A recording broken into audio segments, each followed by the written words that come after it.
Radhe Radhe. Naogaon ঢিংবাজার rail স্টেশনের পাশে পরিতোষী মিত্রের ঠাকুরাঙ্গিনাতে এসে উপস্থিত হয়েছি। দেখেন কি সুন্দর জগন্নাথ বলরাম সুভদ্রা। তিনার মা সন্ধ্যা মিত্র আজকে 50 দিনের উপরে হয়ে গেছে, নিত্যলীলায় প্রবিষ্ট হয়েছেন।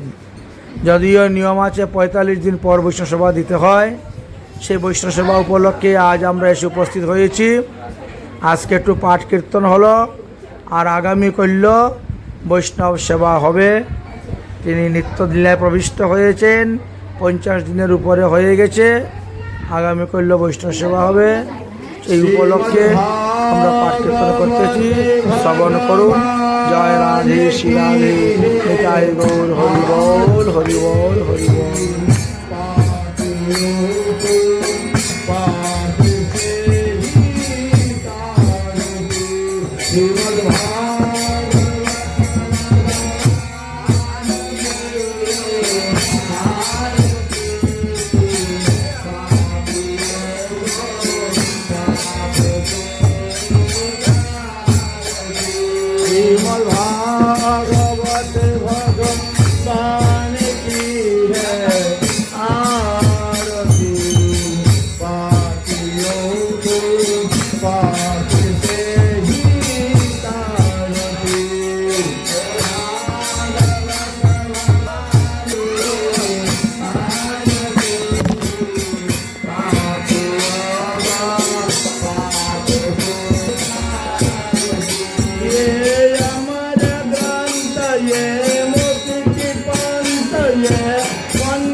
हरि नाम योगी, हरि धाम योगी, हरि नाम योगी, हरि धाम योगी।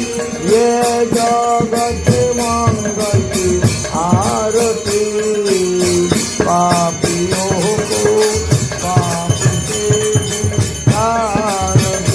श्रीमद् भागवत भगवान की है आरती,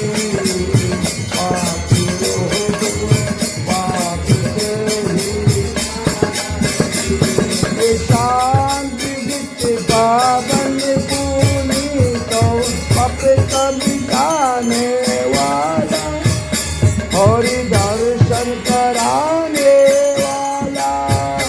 ये शांति पावन पुनीत पाप मिटाने वाला, हरि दर्शन कराने वाला।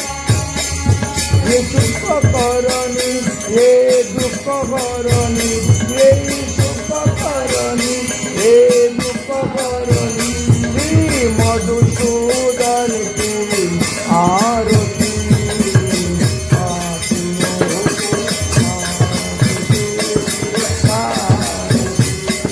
भागवत भगवान की आरती।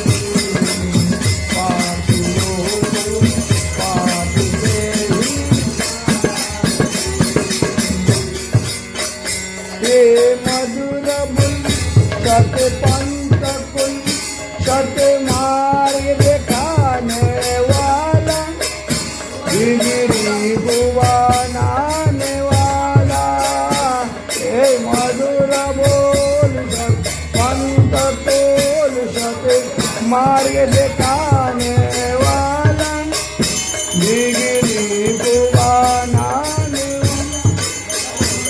श्री राम योगी घनश्याम योगी श्री राम योगी घनश्याम योगी ये भागवत महिमा की आरती पापियों को पापी के आरती भागवत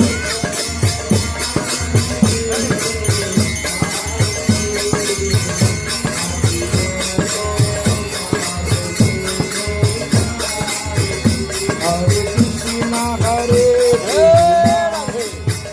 कृष्णा कृष्णा हरे हरे हरे राम राम राम हरे हरे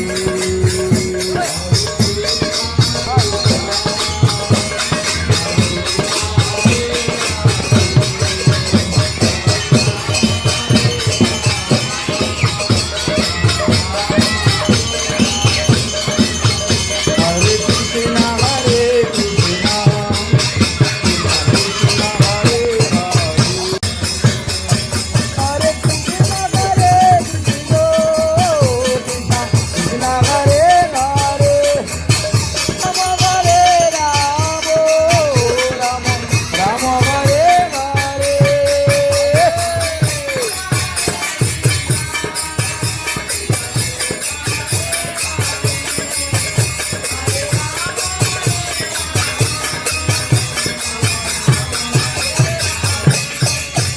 हरे कृष्णा कृष्णा कृष्णा हरे हरे हरे राम राम राम हरे हरे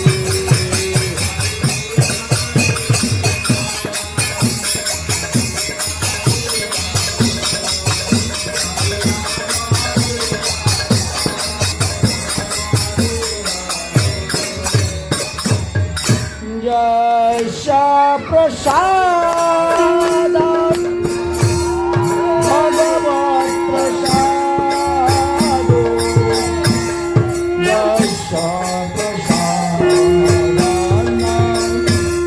गति कौतुक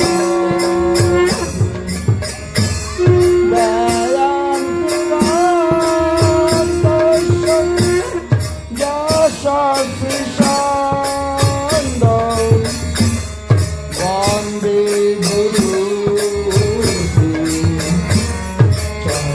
चरणारविन्दम् आजानुलम्बित भुज कनकावदातो संकीर्तनाय कमलाय दिगंबर द्विजवर ध्रुवधर्म पालो वन्दे जगत प्रिय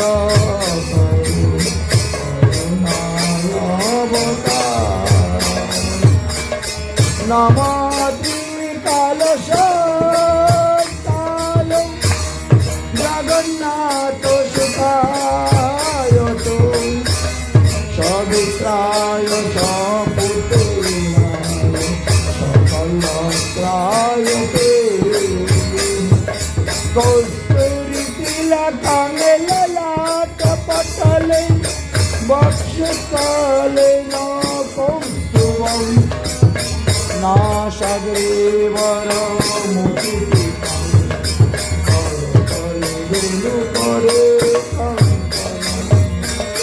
सर्वांगे हरि चंदनम तुलसीतम कंठे च मुक्तावली गोपते परिवेष्टितम् गोपालचूराम अपित कंचन गौरांगी राधे वृंदावनेश्वरी ईशवानुसुते नमामि हरि নারায়ণ নমস্কৃতং নরং চৈব নরোত্তমং দেবীং সরস্বতী জয় মুদির দ্বাদশে বয়সা কিশোরমূর্তি প্রেমবর্ণদিগম্বরং ব্যাসনন্দন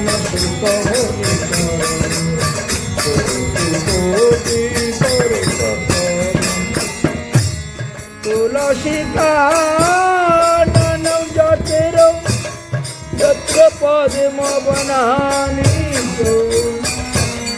পুরাণং পঠনং তত্র সন্নিহিত হরিভক্তি পরাজেত হরির নাম পরায়ণ দুর্গিত বা সুগীত সংগীতং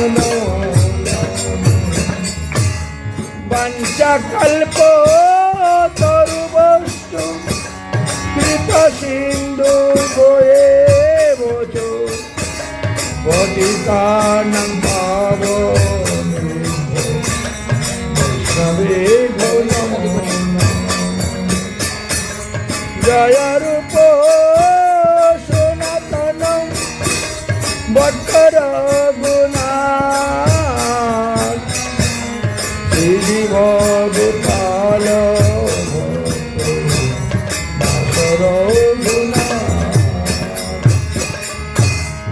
এই জয় গো স্বামী করি চরণ বন্দন যাহা হইতে বিঘ্ন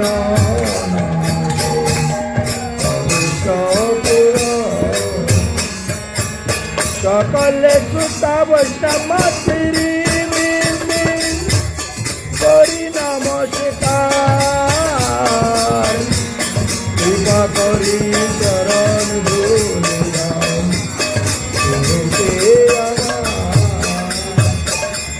দুর্গমে পদিনে বৈশ্য চলতে পাদে নগতের মুখ সকৃপা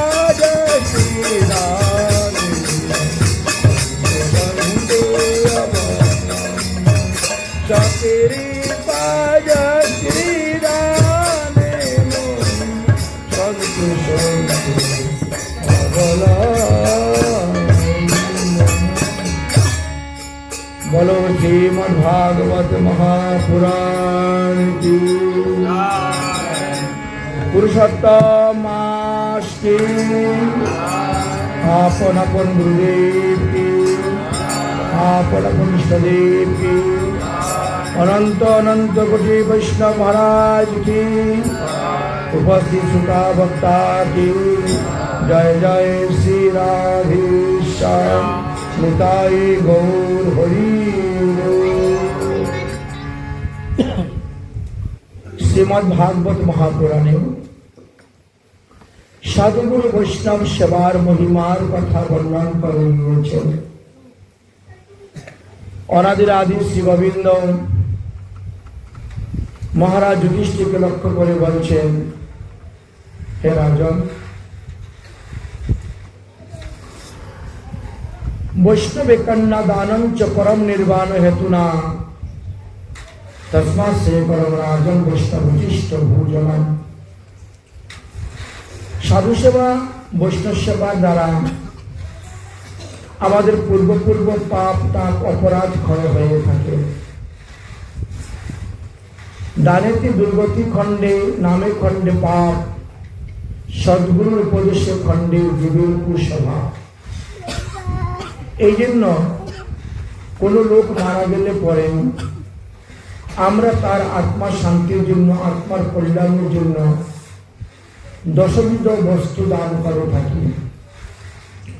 এক একটি বস্তু দানের দ্বারা এক এক প্রকার পাপের ক্ষয় হয়ে থাকে। এই জন্য দশবিধ বস্তু দানের মহিমার কথা বলেছে। এই কলিযুগে অন্নদানকে মহাদান বলা হয়েছে। অন্নদান মহাদান। তার মধ্যে বর্তমানে আমাদের পুরুষোত্তম মাস চলতেছে। এটি কার্তিক মাস হইতেও শতগুণে শ্রেষ্ঠ। এই পুরুষোত্তম মাসে যদি কেউ একজন বৈষ্ণব সেবা করান তাহলে 1000 বৈষ্ণব সেবার ফল পাবেন। যদি 100 জন বৈষ্ণব সেবার ব্যবস্থা করান তাহলে 1 লক্ষ বৈষ্ণব সেবার ফল পাওয়া যাবে। এই মাসটিতে ভগবান আমাদেরকে এতটাই বোনাস দিয়েছেন যে প্রতিটি দ্রব্যই ভগবানকে দানের দ্বারা আমরা সহস্র গুণ ফল লাভ করতে পারি। আমরা যদি একটি তুলসী পাতা ভগবানের চরণে অর্পণ করি তো 1000টি তুলসী পাতা দানের ফল পাওয়া যাবে। যদি কেউ 1 গ্রন্থি মালা জপ করে, অর্থাৎ 4 ফেল মালা, 1 গ্রন্থি মালা যদি কেউ জপ করে এই মাসে তিনি 1000 গ্রন্থি মালা জপের ফল লাভ করতে পারবেন। এই জন্য প্রতিদিন যদি সামর্থ্য থাকে 33 বার ভগবানকে দণ্ডবত প্রণাম করবেন, 33টা ফুল ভগবানের চরণে অর্পণ করুন, 33টা তুলসী পাতা ভগবানের চরণে অর্পণ করুন, 33টা ফল ভগবানকে দান করুন, 33টা পিঠা ভগবানকে দান করুন, 33 বার ভগবানের স্তুতি প্রণাম মন্ত্রাদি পাঠ করুন। কেন বলে 33 মাস পরে গিয়ে এই পুরুষোত্তম মাস আসে। 3 বৎসর, কখনো 33, কখনো 34, কখনো 35, কখনো 36 হয়ে যায়। 3 বৎসর অন্তর অন্তর এই পুরুষোত্তম মাস আসে। কর্মকাণ্ডীয় লোক যারা, তাদের জন্য এই মাসটা মল মাস। এই জন্য তারা কর্মকাণ্ডীয় কোনো কর্ম তারা করতে যান না। মল মাসে কর্মকাণ্ডীয় করলে ফল পাওয়া যায় না। সাকাম উপাসক যারা, তারা দেখবেন এই মাসে কোনো কিছু করে না। যেমন গৃহপ্রবেশ, কোনো মঠ মন্দির উদ্ঘাটন বা বিবাহ, অন্নপ্রাশন, চূড়াকরণ, উপনয়ন সংস্কার, এরকম কোন রকমের কর্ম কেউ করবে না। কিন্তু পরমার্থিক দিক দিয়ে বিচার করলে এই মাস 12 মাস হইতেও শ্রেষ্ঠ মাস। এই মল মাস যখন লোকের ঘৃণার চোখে তিনি দৃষ্ট হলেন তখন তিনি স্বয়ং ভগবানের কাছে গেলেন, ভগবানের চরণে গিয়ে শরণাপন্ন হলেন। বলে আমার এই মাসটা একটা অতিরিক্ত মাস, অদ্বিতীয় মাস বা মল মাস। আমার এই মাসের কোনো অধিষ্ঠাত্রী দেবতা নেই। প্রতিটি মাসেরই একজন না একজন অধিষ্ঠাত্রী দেবতা আছেন। এই জন্য সেই সমস্ত মাসের মানুষ আদর করে থাকে। কিন্তু আমার এই মাসের মধ্যে কোনো সৌর সংক্রান্তি নেই, যার কারণে কেউ আদর করে না, সবাই অনাদর করে। হেতেও জ্ঞানে দেখে, কেউ চক্ষু দেখে। অতএব আমি আপনার চরণে শরণাপন্ন হলাম, আপনি আমাকে রক্ষা করুন। ভগবানের কাজই হলো শরণাগতদেরকে রক্ষা করা। তাই মল মাসকে ভগবান তিনার চরণে আশ্রয় দিলেন, দিয়ে বলেন আজ থেকে তোমার নাম হলো পুরুষোত্তম মাস। আমার নাম অনুসারে তোমার নাম রাখলাম পুরুষোত্তম মাস। এবং এই মাসের অধিষ্ঠাত্রী দেবতা হলাম আমি, পুরুষোত্তম। এই মাসে যে যাহা কিছু করবে সহস্র গুণ ফল পাবে। কিন্তু কেউ যদি পাপও করে তাকে পাপটাও কিন্তু সহস্র গুণ হবে। পুণ্যটা যেমন সহস্র গুণ হচ্ছে, পাপও ঠিক তেমনি ভাবে সহস্র গুণে ফল পাবে। আচ্ছা, এখন মনে করেন এই সৌর মাস বা অধিক মাস, অধিক মাসে যদি কোনো লোক মারা যায় তাহলে আপনি তার তিথিটা কিভাবে লিখবেন? আগামী বছর তো অধিক মাস পাওয়া যাবে না, তাহলে তার বাৎসরিক তিথি পালন করবেন কেমন করে? একটা প্রশ্ন আসে তো।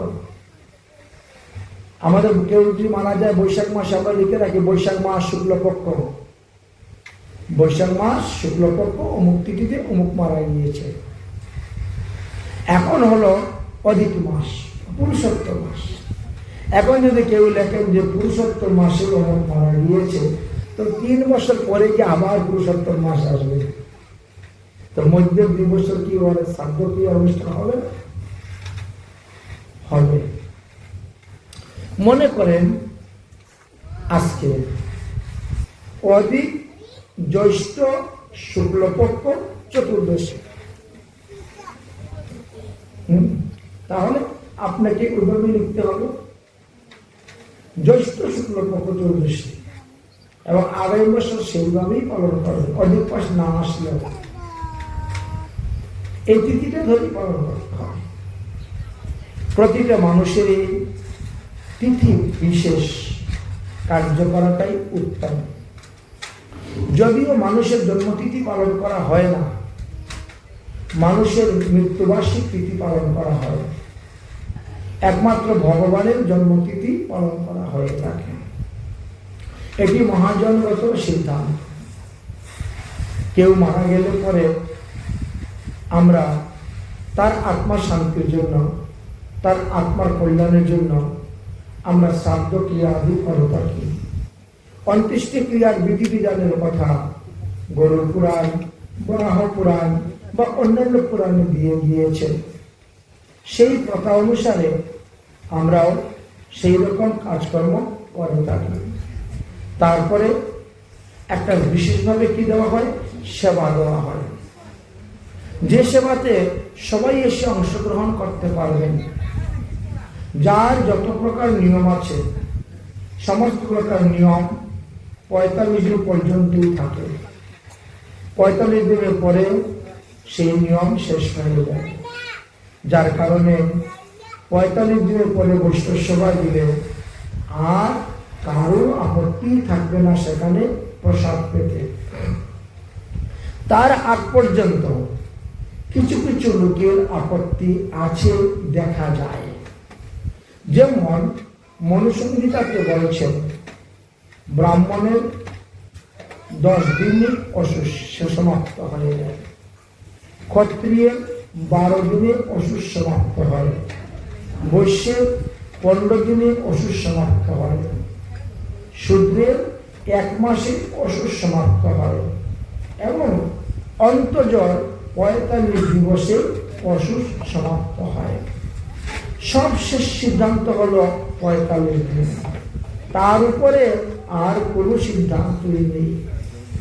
এখন এই জন্যই বৃন্দাবনবাসী বৈষ্ণবগণ সিদ্ধান্ত করলেন যে 45 দিন পরে যে কোনো মৃত ব্যক্তির উদ্দেশ্যে যদি বৈষ্ণব সেবা হয়, সেখানে গিয়ে আমরা নির্দ্বন্দ্বে নির্দ্বিধায় আমরা প্রসাদ পেতে পারব, এতে কোনো দোষ হবে না।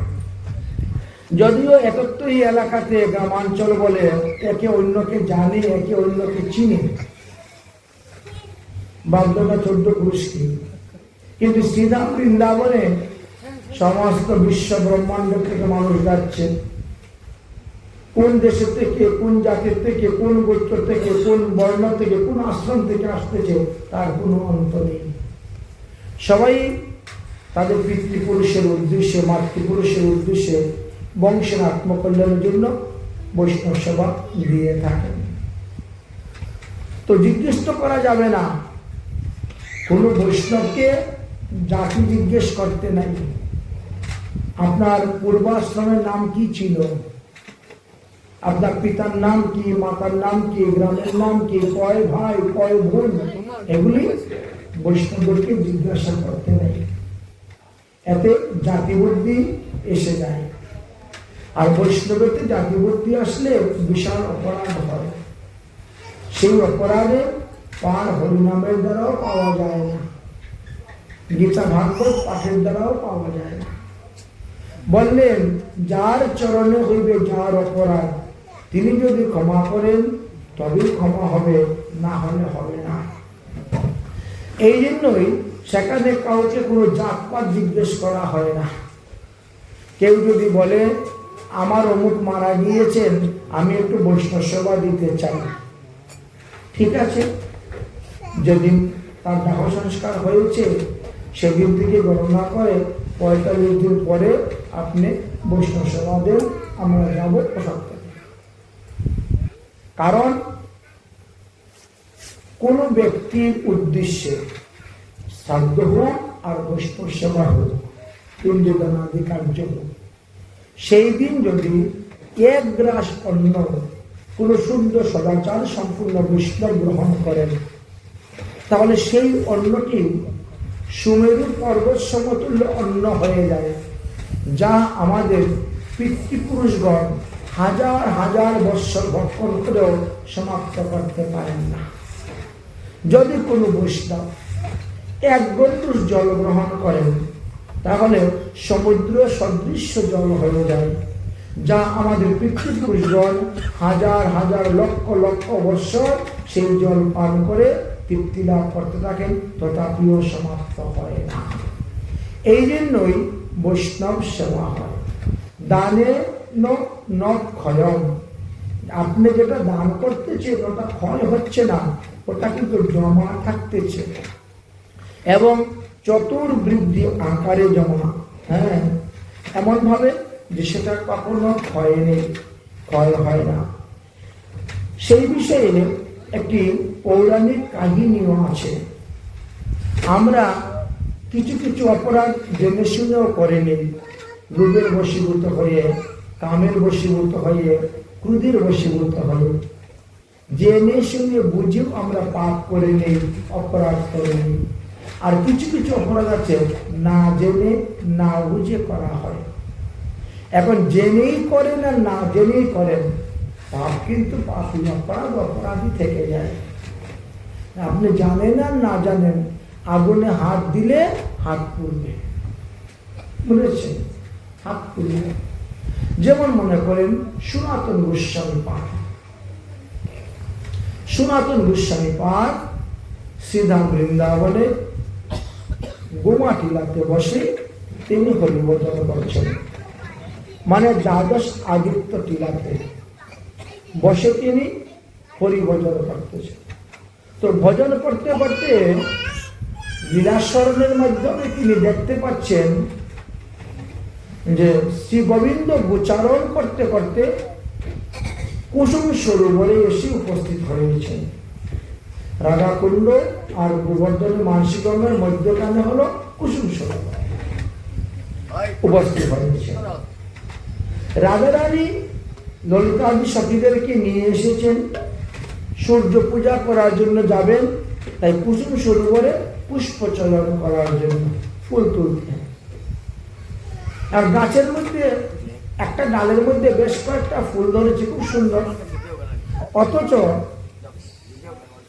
হাত দিয়ে লাগাল পাওয়া যাচ্ছে না, লাভ দিয়েও ধরা যাচ্ছে না। কিন্তু রাধারানীর ইচ্ছা হলো এই ফুলগুলো আমি পেরে নিয়ে যাব। তো এমন সময় ভগবান শ্রীকৃষ্ণ গোচরণ করে আসছেন। রাধারানী বলছেন, ওগো আমাকে এই ফুলটা করার ব্যবস্থা করে দাও। শ্রীকৃষ্ণ তখন কি করেছেন, তিনি আর বাঁশিটা ললিতা সখীর কাছে দিয়েছেন, দিয়ে তিনি গাছের উপরে উঠেছেন। গাছের উপরে উঠে পা দিয়ে ডালটাকে নিচু করতেছেন, পা দিয়ে চাপা দিয়ে ডালটাকে নিচু করছেন। রাধারানী ধরতে যাচ্ছেন, ছেড়ে দিচ্ছেন, আবার ডালটা উপরে উঠে যাচ্ছে। ধরতে যখন যাচ্ছেন তখনই ছেড়ে দিচ্ছেন, ডাল উপরে উঠে যায়, আবার পা দিয়ে নিচু করছেন। এই দৃশ্যটা দেখে না ও হাসতে সনাতন গোস্বামী। কোথা থেকে? বৃন্দাবন থেকে 21 কিলোমিটার দূরে বসে তিনি দেখতেছেন এইখানে এই লীলা হচ্ছে, হাসতেছেন। সেই সময়ে ওই টিলার নিচে দিয়ে এক সাধু যাচ্ছেন, নাম হলো তার খঞ্জ কৃষ্ণ দাস, মানে উনি খুঁড়িয়ে খুঁড়িয়ে হাঁটেন, পা তিনার খুঁড়া, এই জন্য নাম খঞ্জ কৃষ্ণ দাস। তিনি মনে করেছেন কি আমি খুঁড়িয়ে খুঁড়িয়ে হাঁটতেছি বলে আমাকে দেখে হাসতেছেন। এতে তিনি রেগে গেলেন, তিনি ক্রুদ্ধ হয়ে গেল। সনাতন গোস্বামী পাদ বৃন্দাবন ধামের একজন বৈষ্ণব আচার্য, অগ্রগণ্য মহাপ্রভু তিনাকে আচার্য পদে বসিয়েছে, আর তিনি আমাকে দেখে এরকম হাসছেন। আমি আর কখনো তার আশ্রমে যাব না। এতদিন যে শ্রদ্ধা করতেন, প্রণাম করতেন, দণ্ডবোধ করতেন, ওই শ্রদ্ধা নষ্ট হয়ে গেল, ভক্তি নষ্ট হয়ে গেল। রাগ করে তিনি চলে গিয়েছেন তিনার ভজন কুটিরে। কিছুক্ষণ পরে দেখা যায় লীলাটা অদর্শন হয়ে গেছে, লীলা স্মরণটা কি হল। তারপরে কি হল লীলা স্মরণে, তারপরে কি হল, রাধারানী ফুল তুলতে পারলো কি পারলো না, কৃষ্ণকে ললিতা আবার বাঁশি ফেরত দিল কি দিল না, আর কোনো কিছু দেখা গেল না। লীলা স্মরণটা সম্পূর্ণ বন্ধ হয়ে গেছে। আর সনাতন গোস্বামীর প্রাণ হলো এই লীলা স্মরণ, এটা একটা জীবাণু। তাই তিনি কাঁদতে শুরু করে দিয়েছেন, আহা কোথায় আমার কি অপরাধ হলো, আমি লীলাটা সম্পূর্ণ দেখতে পেলাম না, লীলাটা আমার চোখ থেকে অদর্শন হয়ে গেল। কান্না করতেছে। এমন সময় যোগ গোস্বামী পাদ এসে উপস্থিত হয়েছেন। সমস্ত ঘটনা যোগ গোস্বামী পাদকে বললেন, আমি এইভাবে লীলা স্মরণ করতেছিলাম, দেখতে দেখতে হঠাৎ করে আমার লীলাটা অদর্শন হয়ে গেল কেন? বললেন কোনো বৈষ্ণব অপরাধের কারণে হয়। যদি বৈষ্ণব অপরাধ হয় তাহলে তার ভজন থেকে সে চ্যুত হয়ে যায়। যেমন কিছু কিছু লোক নতুন নতুন ভক্তিরাজ্যে প্রবেশ করে, খুব ভাব ভক্তি দেখান, 2-4 বছর 5 বছর পরে দেখবেন আস্তে আস্তে তার ভক্তি কমে যাচ্ছে। এমন অবস্থায় হয় শেষে তিনি গৃহস্থ আশ্রম বিয়ে টিয়ে করে সংসারী হয়ে যায়।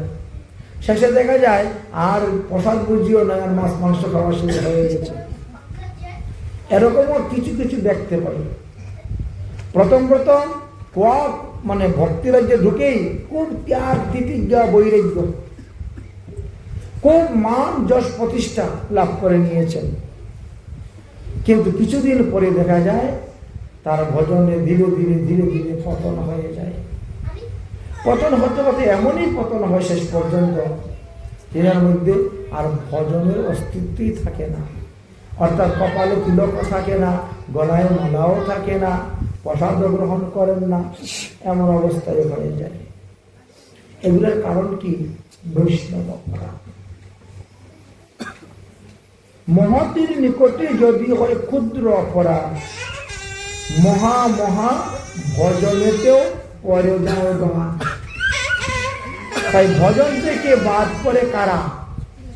যাদের মহতির চরণে অপরাধ হয়, তারা ভজন থেকে অগ্রসর হতে পারে না। সনাতন গোস্বামী পাদের মনের মধ্যে বিশাল ভয়, কিন্তু আমি তো জেনে শুনে বুঝে কখনো কোনো মহাত্মাকে অপমান করি না, অবহেলা করি না, তাহলে আমার মহৎ অপরাধ হলো কোথা থেকে, কেমন করে হলো, আমি তো বুঝতেও পারছি না। আর যদি মহৎ অপরাধ হতোই তাহলে তো লীলাস্মরণটা আমার হতো না। লীলাস্মরণ করতে করতে করতে করতে গিয়ে কোথায় অপরাধ হয়ে গেছে সেটাই বুঝতে পারছি না। আমি তো লীলাস্মরণ করছি না, লীলাস্মরণ করতে করতে হঠাৎ অদর্শন হয়ে গেল লীলাটা। তার মানে এর মধ্যেই আমার কোনো অপরাধ হয়ে গিয়েছে, কিন্তু সেটা তো আমি বুঝতে পারছি না। যোগ গোস্বামী পাদ বললেন, তাহলে কাজ করুন, আগামী কল্য আমাদের আশ্রমে বৈষ্ণব সেবার ব্যবস্থা করুন। আগামী কল্যই আমাদের আশ্রমে বৈষ্ণব সেবার ব্যবস্থা করুন। আমি যাচ্ছি সব বৈষ্ণবদেরকে নিমন্ত্রণ দিতে। নিমন্ত্রণ দিতে গিয়ে যদি কোনো বৈষ্ণব নিমন্ত্রণ স্বীকার না করে তাহলে মনে করব সেখানেই আপনার অপরাধ হয়েছে। কেউ যদি বলে না না আমি যাবো না তোমার বাড়ি প্রসাদ খেতে, তাহলে মনে করা যাবে সেখানেই বৈষ্ণব অপরাধ হয়েছে। অথবা নিমন্ত্রণ দেওয়ার পরে যদি কোনো বৈষ্ণব না আসে তাহলে মনে করা যাবে তার বাড়িতে অপরাধ হয়েছে, সে মনে দুঃখ পেয়েছে কোনো একটা কারণে, এর জন্য সে আমাদের এখানে প্রসাদ পেতে আসে নাই। নিমন্ত্রণ দিয়েছি, নিমন্ত্রণ গ্রহণ করেছে, কিন্তু তারপরেও আসে নাই প্রসাদ পেতে, তার মানে নিশ্চিত এখানে কোনো অপরাধ আছে আমার। এটা জীব গোস্বামী পদের বুদ্ধি। এই জন্য জীব গোস্বামী পাদ কি করলেন, নিমন্ত্রণ দিতে গেলেন। রূপ গোস্বামী পাদ বাজারহাটের ব্যবস্থা করলেন। পরে এবার নিমন্ত্রণ দিতে দিতে দিতে দিতে ওই খঞ্জ কৃষ্ণদাসের বাড়িতে গিয়ে উপস্থিত।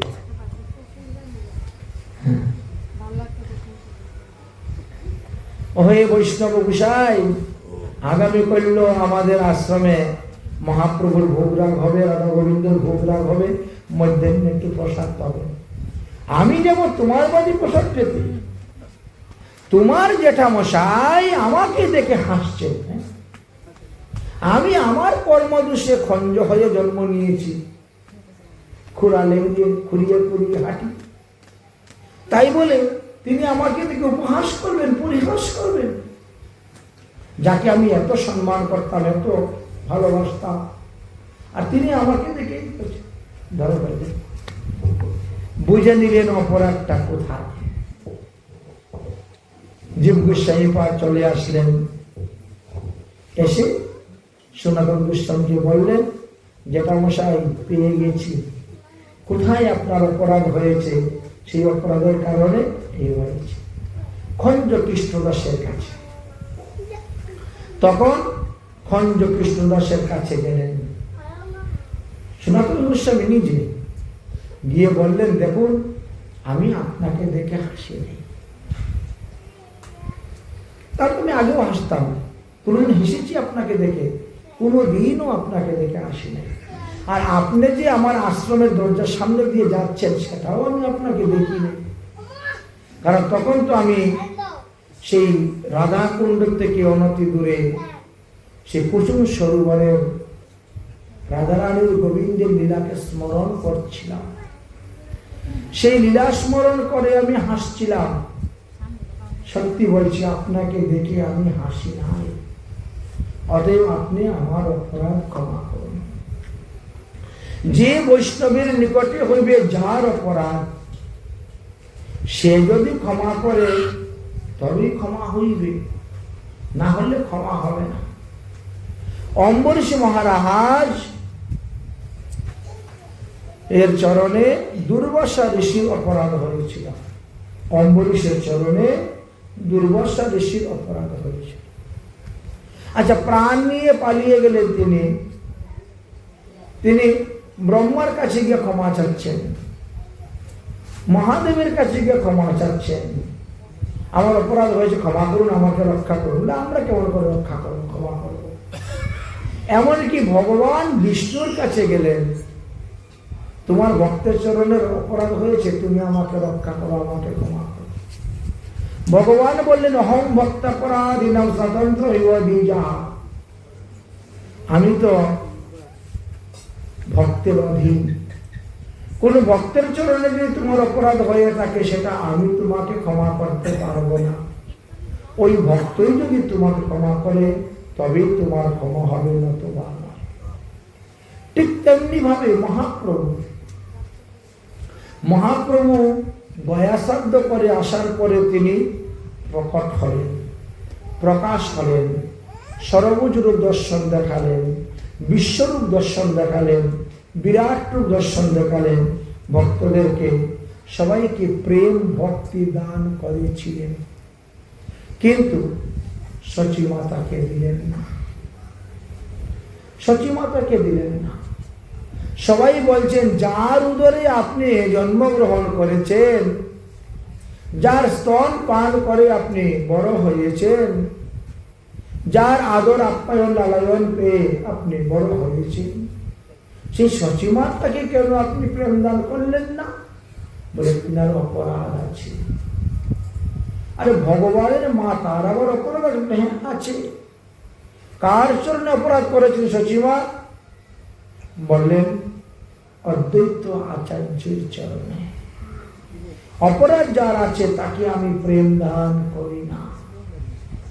কি অপরাধ করেছে? কখন অপরাধ করেছে? বলে যখন আমার দাদা বিশ্বরূপ সন্ন্যাস গ্রহণ করে চলে গেছিলেন, তখন সচিমা অদ্বৈত প্রভুকে দোষারোপ করেছেন।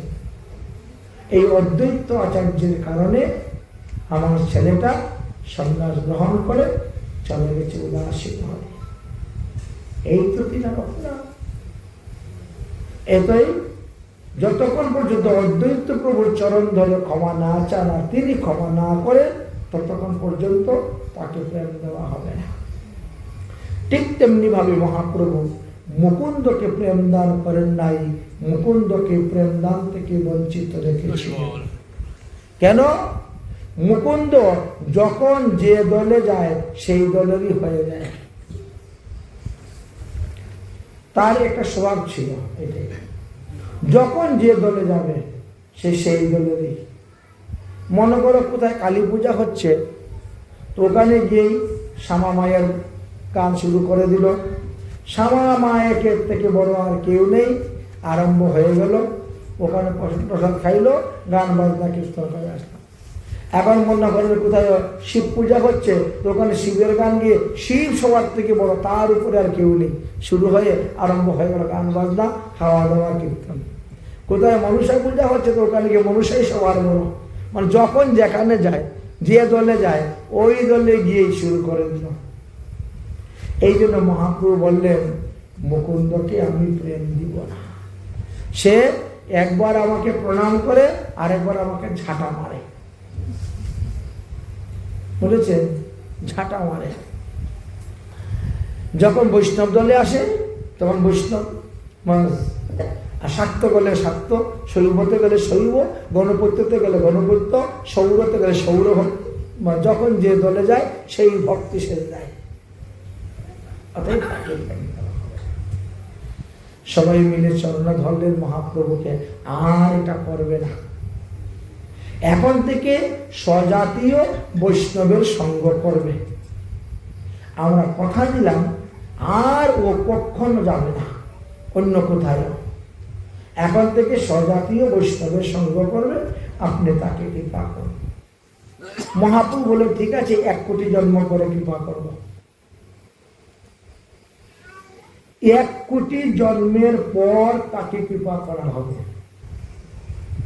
শুনে তো আনন্দেতে নৃত্য করতে শুরু করেছেন। মুকুন্দ আনন্দেতে নৃত্য শুরু বলে গেলে 1 কোটি জন্ম পরে হইল তো আমি ভগবান পাইব। এই যে একটা আনন্দ, আমাকে কৃপা করবেনই না বলছিলেন। এখন সমস্ত ভক্তগণ অনুরোধ করেছে, মহাপ্রভু বললেন যে কোটি জন্ম পরে তোকে কৃপা করব। ওই এতে আনন্দ, আনন্দতে তিনি আত্মহারা হয়ে নৃত্য করতে শুরু করলেন, হরিনাম করতে শুরু করলেন। মহাপ্রভু বললেন যা, তার কোটি জন্ম শেষ হয়ে গেছে। মুহূর্তের মধ্যেই তার কোটি জন্মর কাজ শেষ। মহাপ্রভু কৃপা করলেন। তাহলে দেখা গেল আমাদের অপরাধ ক্ষয়ের জন্য, স্খলনের জন্য বৈষ্ণব সেবা। বৈষ্ণব সেবার দ্বারা অপরাধ ক্ষয়। অপরাধটা হলো পাপ থেকে 100 গুণ বেশি ভারী। পাপ তো হরিনাম করলেই চলে যায়, কিন্তু অপরাধ হরিনাম করলেও যায় না, এতটুকুই মারাত্মক। এই জন্য বলছেন পাপ আর হরিনাম দুটোর মধ্যে অনেক পার্থক্য আছে। হরিনাম করে সদাই অপরাধেরও বিচার। আমরা পাপ করলে, হরিনাম করলে পাপ শেষ হয়ে যাবে, কিন্তু হরিনাম করলে অপরাধের নাশ হয় না।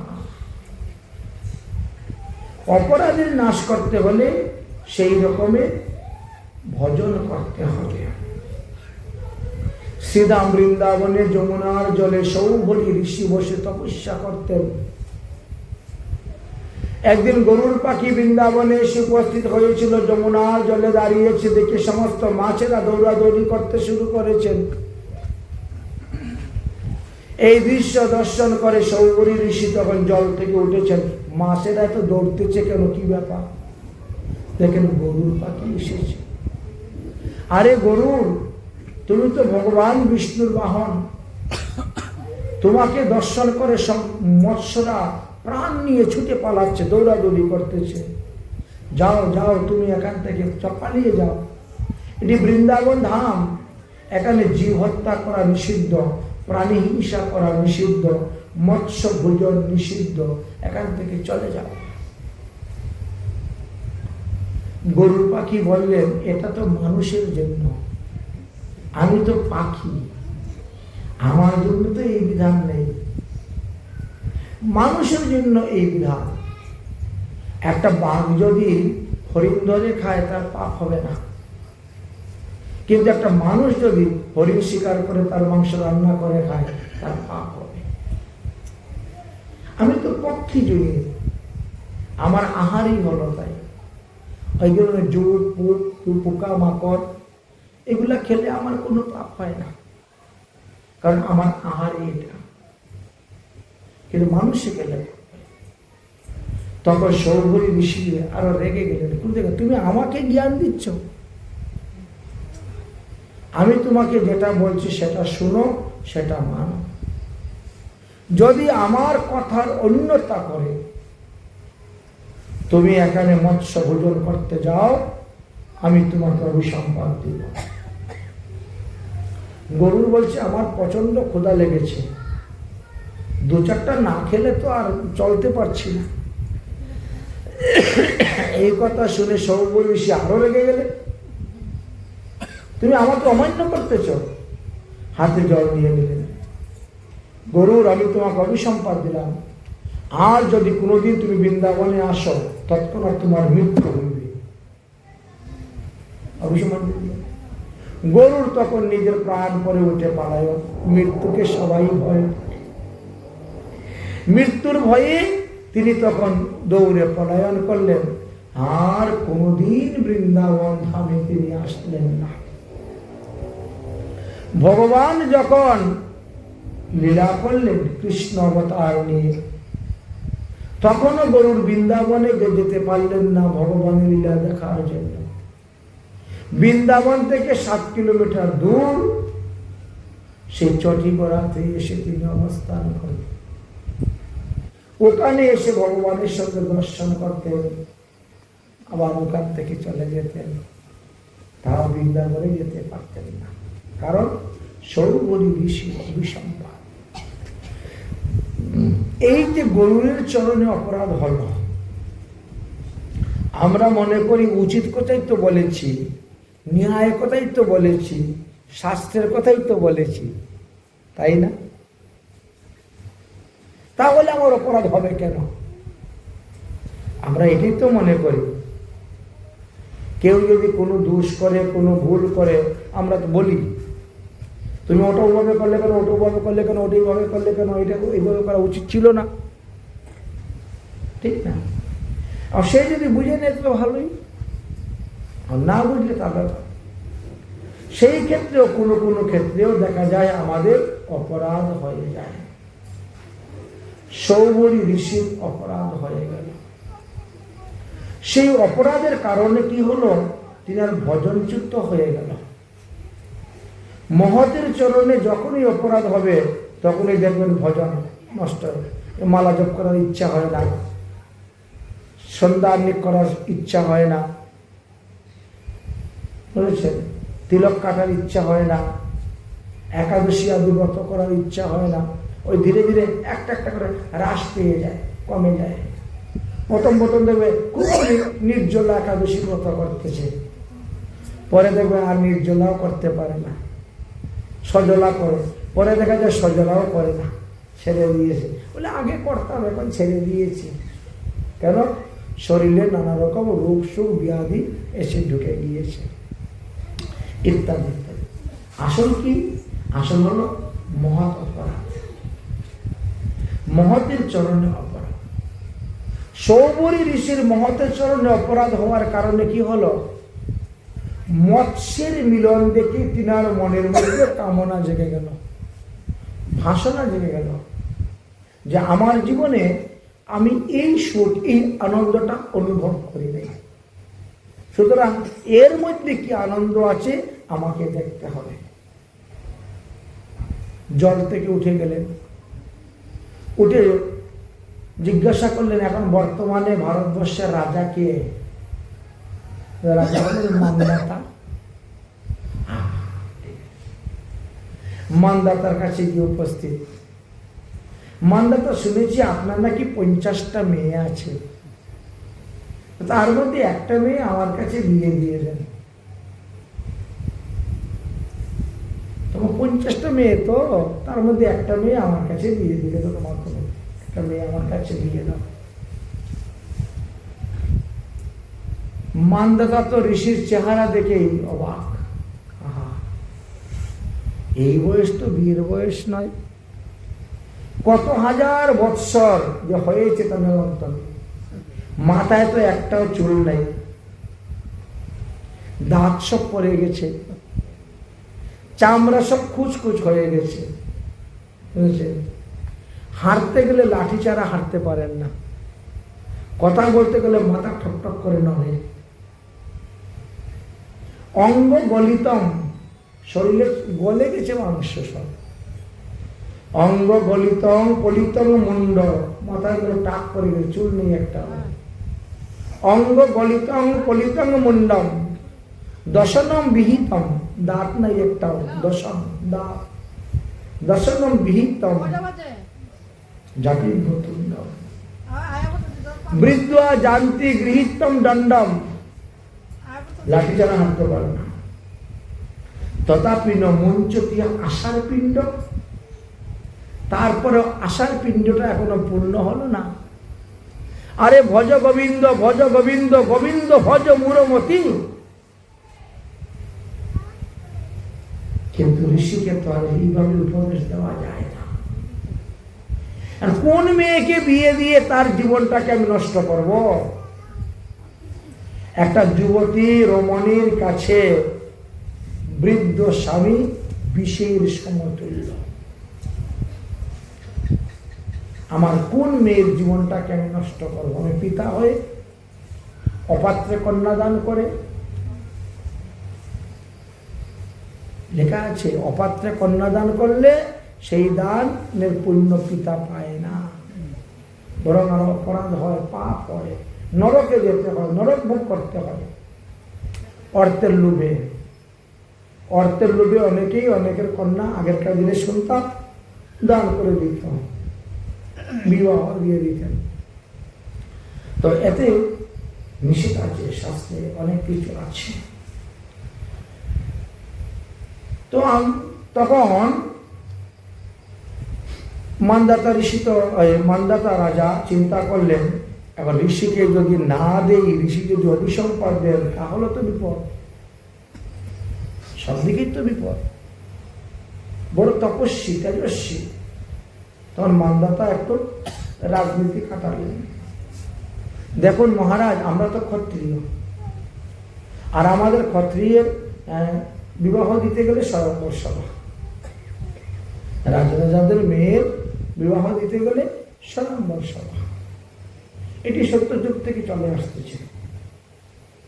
অতএব স্বয়ম্বর সভা ছাড়া তো মেয়েদের বিবাহ দেওয়া সম্ভবপর হয় না, আর মেয়েরা নিজের পছন্দ মতো বর চেয়ে নেবে। এখন আপনি এসেছেন বিবাহ করতে, যান ভিতরে যান, যদি কোনো মেয়ে আপনাকে পছন্দ করে, আপনার গলায় মালা দিয়ে দেয়, তাহলে আপনি তাকে নিয়ে চলে যাবেন। আর যদি কোনো মেয়ে পছন্দ না করে, যদি আপনার গলায় মালা না দেয়, আপনি কিন্তু অভিসম্পাদ দেবেন না, আপনি আপনার মতো চুপচাপ বেরিয়ে চলে যাবেন। এটাই আমার বিনতি। ঋষি তখন তিনি কি করেছেন, ভিতরে গিয়ে একেবারে কামদেব যিনি রূপ ধারণ করে নিয়েছেন তপস্যার গুণে, আমাদের বৈষ্ণব অপরাধ আজ হলে পরে খারাপ বুদ্ধিগুলো মাথায় আসবে ভালো, কিন্তু ভালোগুলো আসবে না। তিনি বলছেন, মানদাতা তুমি আমাকে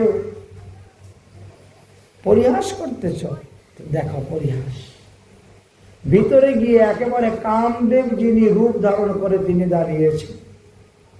রাজা তো ঢোল পিটিয়ে দিয়েছেন, ভিতরে একজন ঋষি গিয়েছেন, অতএব যার পছন্দ হবে সে তার গলায় মালা দিয়ে স্বামীর বরণ করে নিও।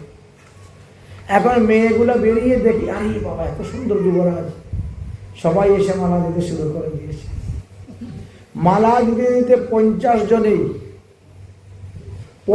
জনেই মালা দিয়ে দিয়েছে ওনাকে।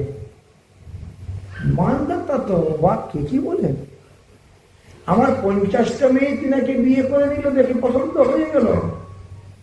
গিয়ে দেখে মানদা সত্যি তো এখন তো সেই গুরু নয়, এখন তো দিকে একেবারে মদন মোহন চেহারা, কামদেব যিনি রূপ।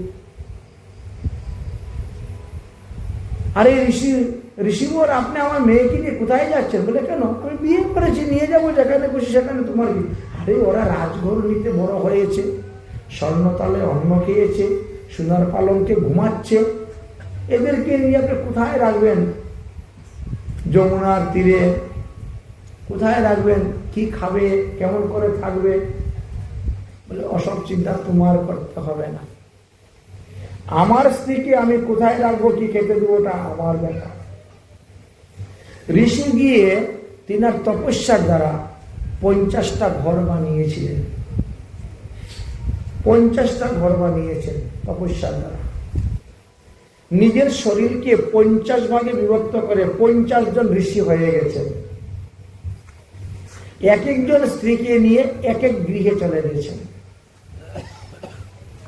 অনেক দূরে দূরে গৃহ, অনেক দূর দূর, মানে একটা বাড়ি থেকে আরেকটা বাড়ি আধা কিলোমিটার দূর, 1 কিলোমিটার দূর, এরকম ভাবে। এক বোনের সঙ্গে আরেক বোনের কোনো খবরই নেই, সম্পর্কই নেই, যোগাযোগই নেই বিয়ের পর থেকে। দেখতে দেখতে দেখতে দেখতে বেশ কিছুদিন গল্প হয়ে গেছে। মানদাতা ঋষি, এই মানদাতা রাজা মানদাতা একদিন চিন্তা করলেন, দেখি তো আমার মেয়েগুলা কেমন আছে, কি অবস্থায় আছে। এতদিন হলো বিয়ে হলো, মেয়েকে তো দেখতে গেলাম না। প্রথমে গিয়ে দেখেন সব থেকে ছোট মেয়ের বাড়ি পেলেন। ওরে মা তুই কেমন আছিস রে? বাবা আমি তো খুব ভালো আছি, খুব সুখী আছি। রাজবাড়িতে এত সুখ আমি পাই নাই, ঋষিকে বিয়ে করে আমি যে সুখ পেয়েছি, সুখী আছি। খাওয়া দাওয়া পড়া কোনো কিছুর অভাব নেই। দেখেন তোমার রাজবাড়িতে কি আছে, দেখেন আমার ঘরে বলব, কিন্তু জানি না দিদিরা কেমন আছে। দিদিরা যে কেমন আছে সেটা তো আমি জানি না। ও আচ্ছা ঠিক আছে, তাহলে যাই। উনি ওইভাবে একের পর এক সবার ঘরে যাচ্ছে, কারণ ঋষি সবসময় ওনার কাছেই থাকেন। যোগসিদ্ধি বলে তপস্যাকে এবং ব্যবহার করে তিনি এক একটি স্ত্রীর গর্ভে 100টি করে সন্তান জন্ম দিয়েছিলেন। 50 জন স্ত্রীতে 5000 সন্তান জন্ম দিলেন। তাহলে কতটা দিন তিনার গত হয়ে গেল? এতটা দিন তিনি হরিভজন থেকে পতন হয়ে গেছিলেন, নিচে নেমে গিয়েছিলেন। কিসের জন্য? গরুর চরণে আপনাদের কারণে। এই জন্যই আমরা কাউকে কিছু বলতে গেলে খুব বিচার করে বলতে হবে। হোক না শাস্ত্রের কথাই, হোক না পুরাণের কথাই, হোক না সৎ কথাই, তারপরেও বলতে গেলে বিচার করে বলতে, কারণ আগে অধিকার স্থাপন করতে হবে। অধিকার স্থাপন করলে পরে তাকে সেটা বলা যায়, উপদেশ দেওয়া যায়, নচেত নহে। কেউ যদি নিজে যেচে আসে আপনার কাছে জানার জন্য, শেখার জন্য, বোঝার জন্য, তাকে আপনি বলুন, সে শুনবে। কিন্তু না হলে শুনবে না, বরং উল্টা আরো আপনার অপরাধ হয়ে যাবে। আমাদের বৈষ্ণব ধর্ম এমন ধর্ম জানেন, চোরকে আপনি চোর বলতে পারবেন না। পরনিন্দা পরচর্চা করা নিষিদ্ধ। পরনিন্দা পরচর্চা করা নিষিদ্ধ বলেছেন। আচ্ছা, থানা পুলিশ হলেও পুলিশেরা তো আগে তদন্ত করে, 2 দিন 4 দিন 5 দিন 10 দিন 1 মাস, তারপরে হ্যাঁ এটা চোর, তাই না বলে। কিন্তু আমাদের এই বৈষ্ণব ধর্মে এমন, চোরকেও চোর বলা যাবে না। পরনিন্দা একেবারেই করতে নেই, পরচর্চাও করতে নেই। বলছেন যারা মদ্যপান করে তাদেরও উদ্ধার আছে কোনো না কোনো সময়ে, কিন্তু যারা পরনিন্দা পরচর্চা করেন তাদের গতি হয় না ভালো। এই জন্য আমাদেরকে সাবধান থাকতে হবে, সতর্ক থাকতে হবে।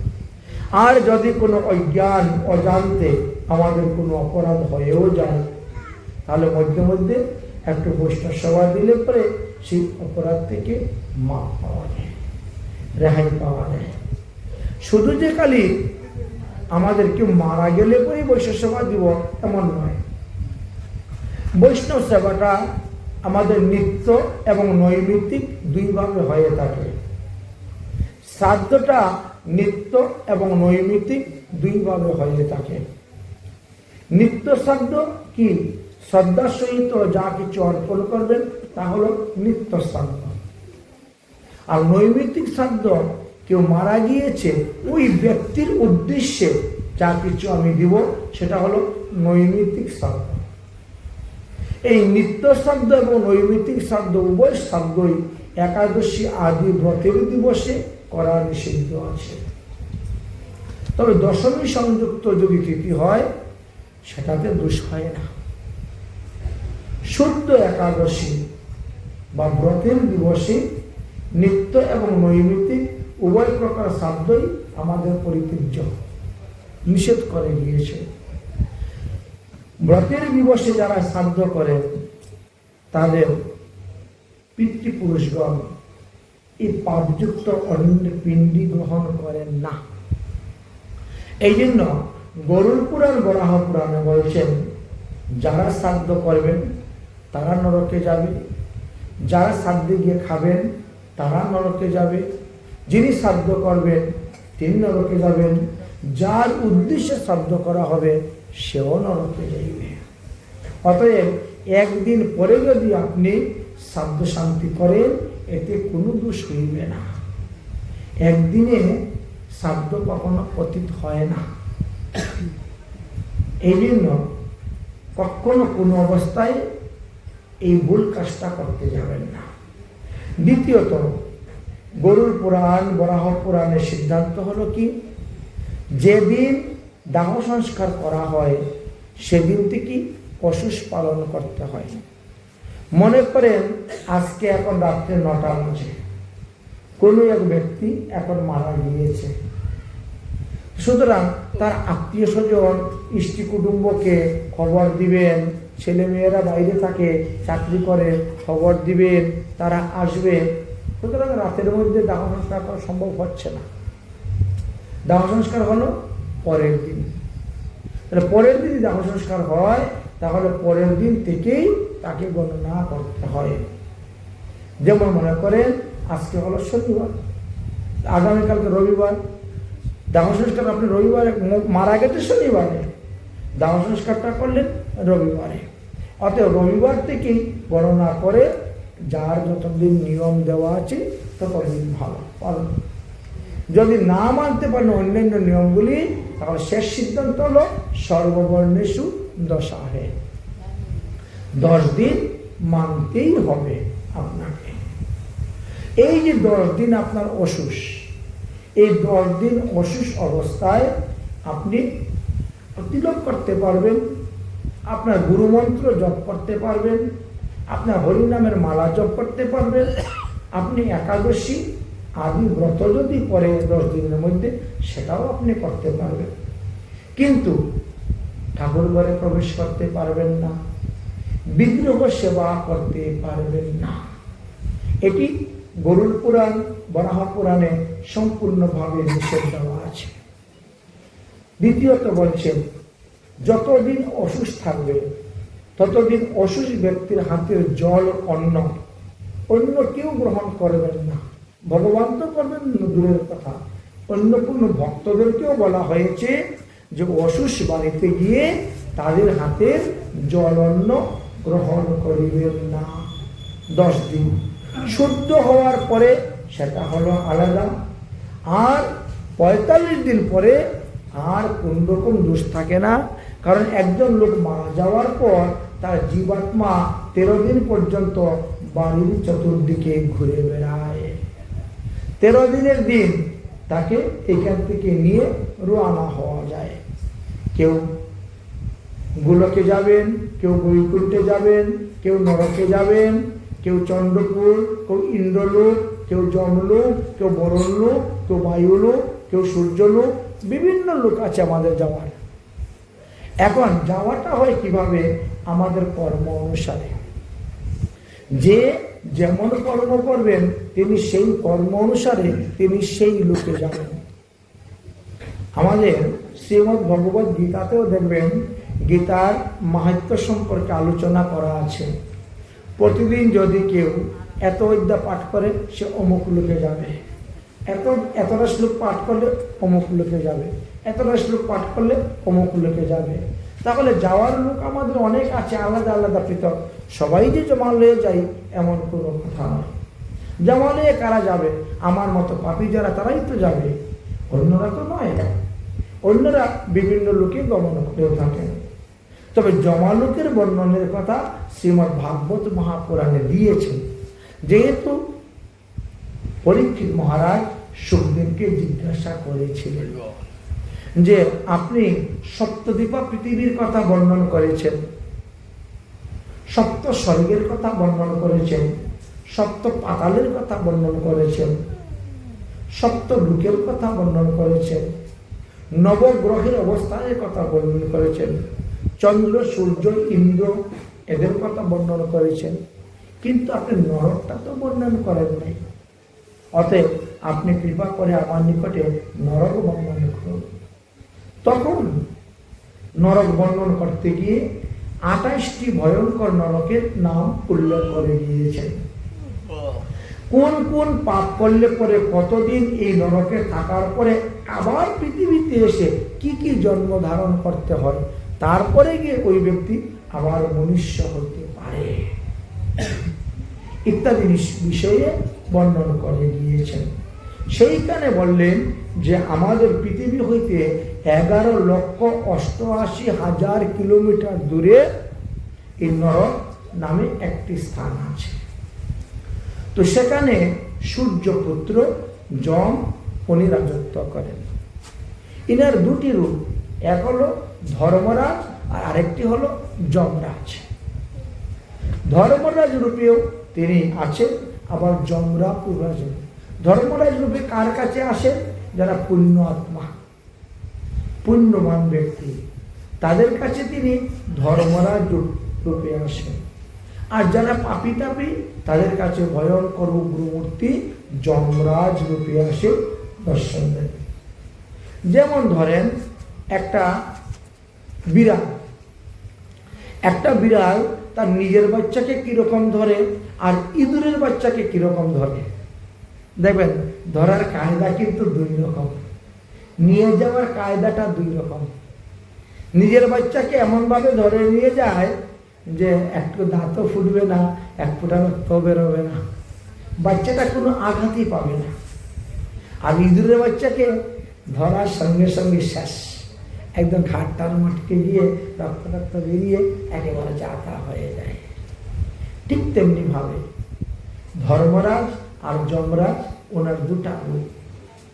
তো বলছেন যে আমাদের এই পৃথিবী থেকে নিয়ে যখন যাওয়া হয় তখন যমের বাড়ি যেতে যেতে আমাদের 11 মাস পার হয়ে যায়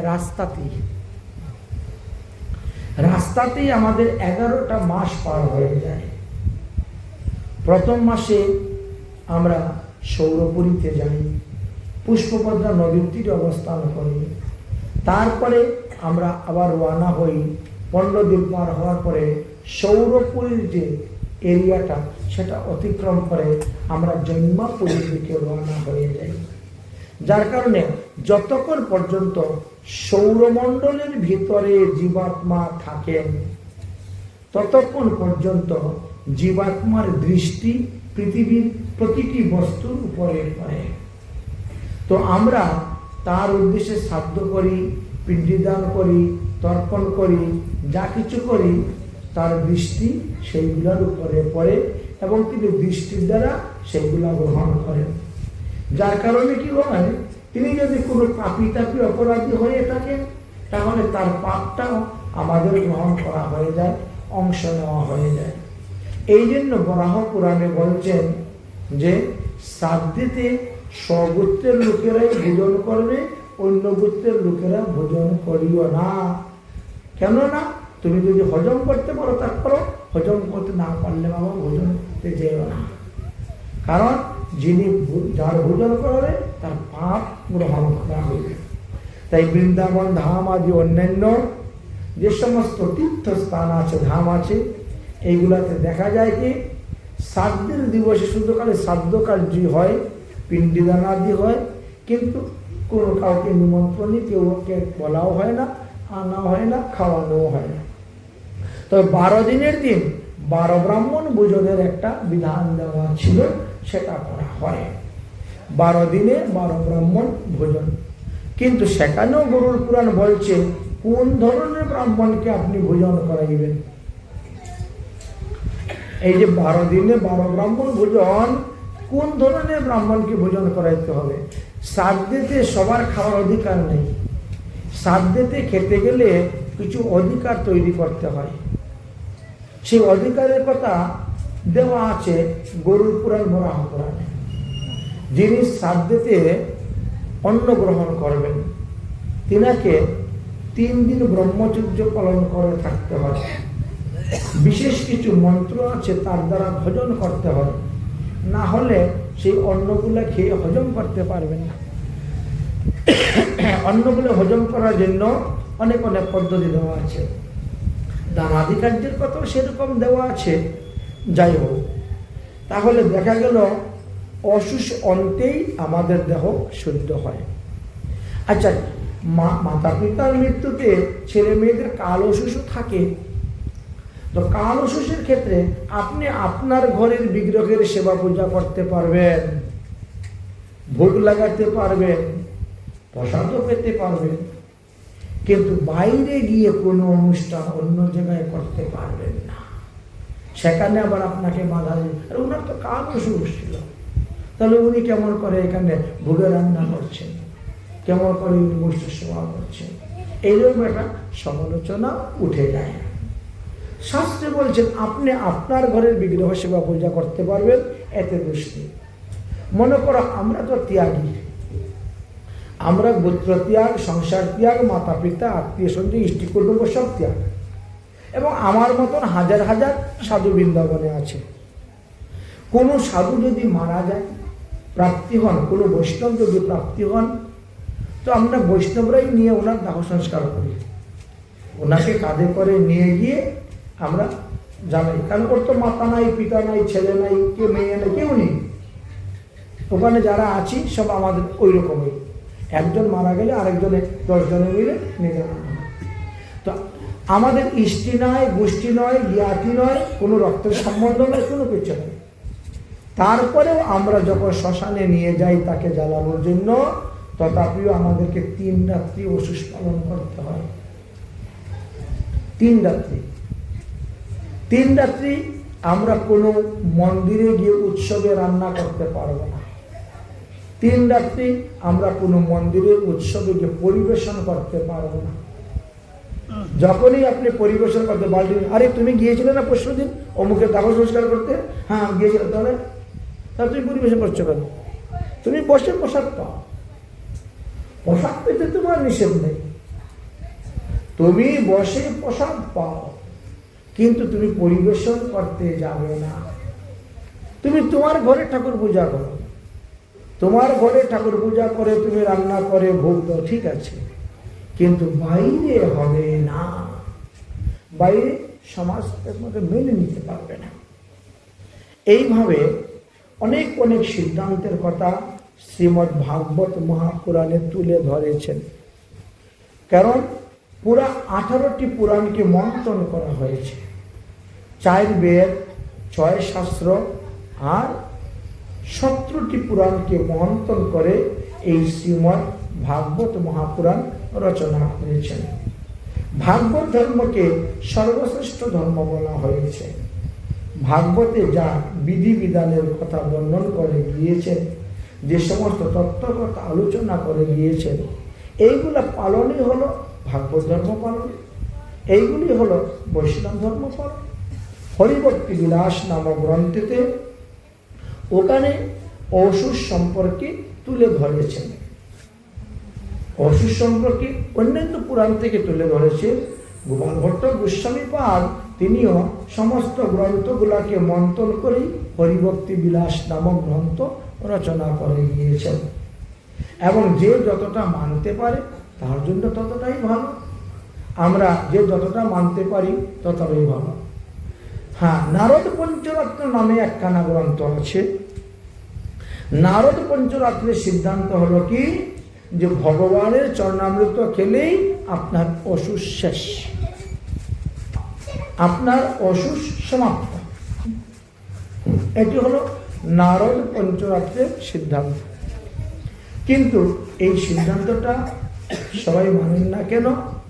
কারণ ওটা নারদ মুনির কথা, আর বরাহ পুরাণে, গরুড় পুরাণে ভগবান শ্রীকৃষ্ণের কথা, ভগবানের মুখনিশ্চিত বাণী, যেটা তার দামটা একটু বেশি।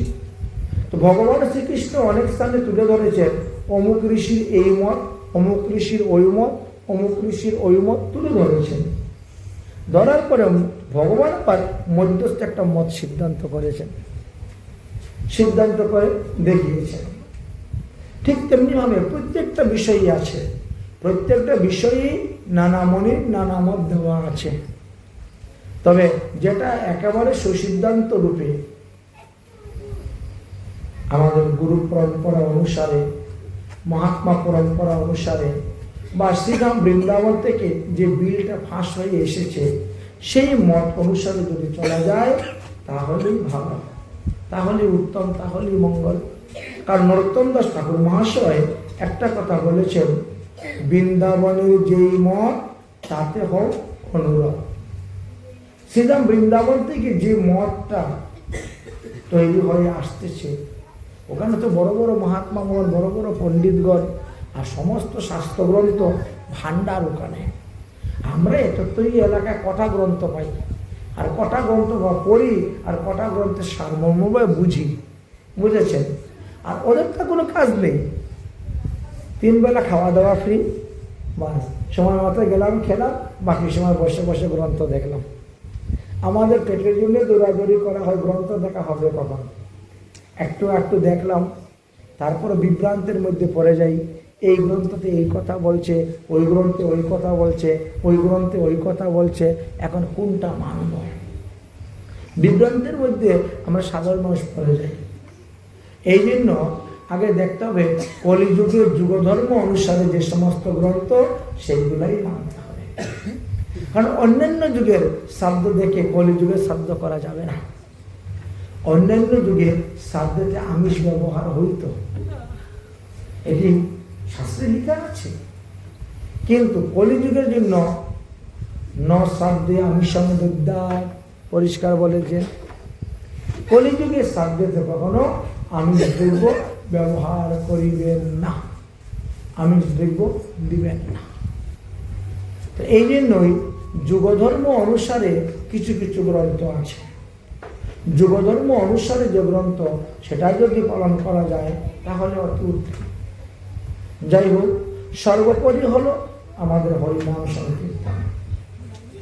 আমরা যে যাই করি না কেন, গীতা পাঠই করি, আর ভাগবত পাঠ করি, আর বৈষ্ণব সেবা দেই, আর সাধু সেবা দেই, আর গুরু সেবা দেই, সবার উপরে হরিনাম সংকীর্তন।